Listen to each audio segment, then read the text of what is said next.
حضور صلی اللہ علیہ وسلم نے نا فجر کی نماز پڑھائی، فجر کی، اور حضور فجر کی نماز پڑھا کے فرمانے لگے بھئی کسی بندے نے روزہ رکھا ہوا ہے آج؟ حضرت عمر کہتے ہیں رات کو میرا ارادہ تھا رکھوں، پر سویرے پھر میں نے گرا دیا، نہیں رکھا۔ حضور نے دوسری دفعہ پوچھا بھئی کسی نے روزہ رکھا ہے؟ تو حضرت صدیق کے اوپر نے ہاتھ کھڑا کیا، عرض کی یا رسول اللہ میں نے رکھا ہوا ہے۔ آپ حکم نہ دیتے تو نہ بتاتا، پر روزہ رکھنا بھی آپ نے توجہ دلائی ہے تو حکم بھی آپ کا بتاؤ تو بتا دیا۔ حضرت عمر کہتے ہیں حضور نے فجر کی نماز پڑھائی، فجر کی۔ دوسرا سوال پوچھا بھی کسی نے کسی بیمار کی تیمارداری کی ہے؟ تو حضرت عمر کہتے ہیں میں نے فٹافٹ عرض کی یا رسول اللہ ابھی تو نماز فجر پڑھی ہے، تو اب گھر جائیں گے تو تیمارداری کریں گے نا۔ تو حضور نے فرمایا عمر تو ذرا ٹھہر جانا، جلدی نہ کر، ٹھہر نہ ذرا، روک تو صحیح۔ تو حضرت عمر فاروق رضی اللہ تعالیٰ عنہ فرماتے ہیں میں چپ کر گیا، حضور نے فرمایا بتاؤ بھی کسی نے تیمارداری کی ہے؟ تو صدیق اکبر نے ہاتھ کھڑا کیا، عرض کی یا رسول اللہ عبد الرحمن بن عوف رضی اللہ تعالیٰ عنہ 2-3 دن سے نماز پڑھنے نہیں آ رہے تھے، رات میں نے پتہ کرایا تو پتہ چلا بیمار ہیں، اور حضور مجھے یہ بھی پتہ ہے وہ میرا یار ہے، مجھے پتہ ہے رات کو جلدی سوچا پر تہجد میں ضرور اٹھتا ہے، تو حضور میں بھی ذرا فجر کے وقت جلدی اٹھا ہوں تو فجر میں آنے سے پہلے عبد الرحمن ابن عوف کی تیمارداری کر کے آیا ہوں۔ حضرت عمر کہتے ہیں میں نہ ہلکا ہلکا ڈھیلا پڑ گیا۔ حضور نے تیسرا سوال پوچھا، فرمایا کسی نے کسی مسکین کو کھانا کھلایا ہے؟ کھانا کھلایا ہے کسی مسکین کو؟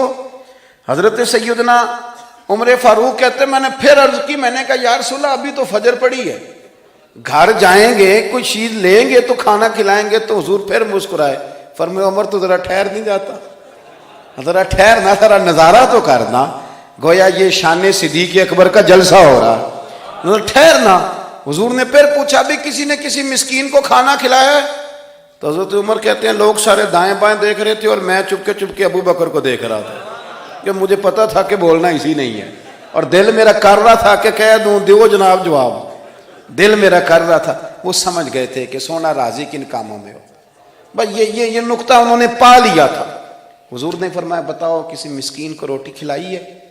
تو جناب سیدنا صدیق اکبر نے ہاتھ کھڑا کیا، عرض کی یا رسول اللہ سویرے اٹھا ہوں تو چھوٹا بیٹا بھی اٹھ گیا تھا، اور میرے وضو کرتے سنت پڑھتے ماں سے کہنے لگا بھوک لگ رہی ہے، تو ماں نے 2 روٹیاں بھی پکا دی، تو حضور ایک اس نے کھائی دوسری اس کے ہاتھ میں تھی۔ جب ہم نکلے ہیں نا گھر سے تو دروازے پہ ایک فقیر کھڑا تھا، مسکین کھڑا تھا، کہہ رہا تھا رات سے بھوکا ہوں، کوئی دروازہ کھلنے کا انتظار کر رہا تھا، ابو بکر سب سے پہلے تیرا ہی کھلا ہے۔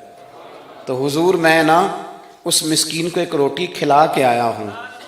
حضرت عمر فاروق کہتے ہیں میں نے گردن جھکا لی، اور میرے رسول کریم نے فرمایا اے اللہ میرے ابو بکر پہ رحم فرما، اللہ میرے ابو بکر۔ وہ سمجھ گئے تھے، مزاج شناست سمجھ آ گئی تھی کہ حضور کن باتوں میں، اور نا اپنے اوپر وہ سارا کچھ طاری کر لیا تھا انہوں نے، طاری، ان کی ادائیں بالکل ڈھل گئی تھی نبی پاک کی اداؤں۔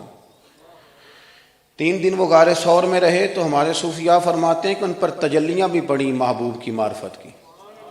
جب مدینے آئے نا نبی کریم کو لے کے، تو کچھ لوگوں نے حضور کی زیارت کی تھی، کچھ نے نہیں کی تھی، تو کچھ آتے تو نبی پاک کی دستبوسی کر کے بیٹھ جاتے، حضرت ابو بکر سے ہاتھ نہ ملاتے، اور کچھ صرف حضرت ابو بکر سے ہاتھ ملاتے اور حضور سے ہاتھ ہی نہ ملاتے۔ میری بات پہ توجہ ہے آپ حضرات کی؟ تو کچھ لوگوں کو نا شبہ ہونے لگا، وہ معاذ اللہ سمجھنے لگے کہ شاید یہی اللہ کے رسول ہیں۔ حضرت صدیق اکبر یہ کیوں شبہ ہوا؟ تو ہمارے محدثین فرماتے ہیں کہ ابو بکر صدیق بولتے بھی اس طرح تھے جو میرے نبی پاک کا طریقہ، بیٹھتے بھی اس طرح تھے جو رسول پاک کا طریقہ۔ کہتے ہیں انہوں نے امامہ باندھا ہوا تھا تو جو امامے کا پیچ حضور کا ڈھیلا رہ گیا تھا ان کا بھی ڈھیلا رہ گیا تھا، اس طرح اپنے آپ کو مزاج میں ڈھالا تھا، تو من شدی من تو شدم، میں اس طرح ڈھالا تھا مزاج میں، اس طرح کے کوئی فرق نہیں نظر آتا تھا۔ وہ کہتے ہیں جب حضرت ابو بکر صدیق نے دیکھا نا کہ لوگوں کو تو شک ہو رہا ہے، کوئی میرے ساتھ ہاتھ ملا کے بیٹھ جاتے ہیں، تو حضرت صدیق اکبر نے کہا کوئی ایسا کام کرنا چاہیے کہ پتہ چلے آقا کون ہے غلام کون ہے۔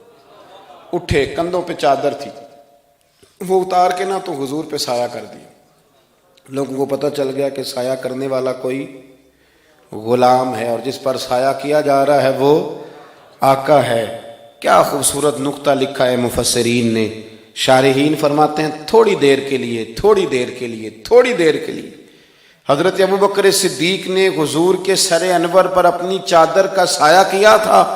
اللہ کے رسول نے احسان کا بدلہ یہ دیا، نیکی کا بدلہ یہ دیا کہ قیامت تک ان کی قبر پر اپنے گنبد کا سایہ فرما دیا، قیامت تک گنبد کا سایہ کر دیا ان کے مزار پر انور۔